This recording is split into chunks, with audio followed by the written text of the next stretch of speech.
Okay, sin 60 degrees by triple angle formula. So, dito medyo kakaiba.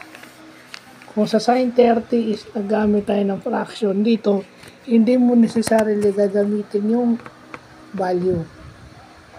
Kasi yung sin 60 degrees is pag inilagay mo siya kasi, dinivide mo siya sa 3 is 20. So, yung yung 3 theta kasi triple angle. So, pag dinivide mo na 3, sin 20 degrees is a root. So, mas magandang dinonote mo na lang yung x.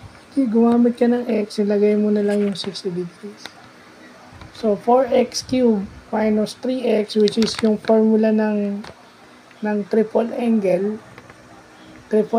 formula, in-equate mo sa 0.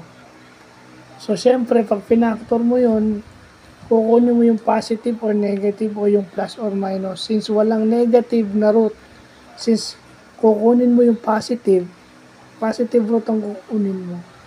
So, yung positive square root of 3 over 4, pag kinuha mo yung root nun, positive square root of 3 over 2. Yun yung sagot. Kasi sin 60 is equal to square root of 3 over 2.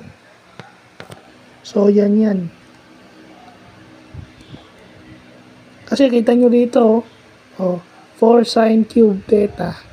So, yung x is equal to sin 60 degrees. So, yun yung theta mo. Yun yung angle theta mo. O pwede pala yun na para makuha natin. So, titignan pa natin yung iba't ibang method. Kasi yung sin 90 degrees, 1 yun. Sigurado 1 yun. Kasi 1 ang value nun eh.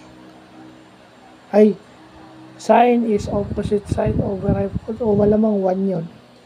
So, malalaman natin bukas. So, yun lang po.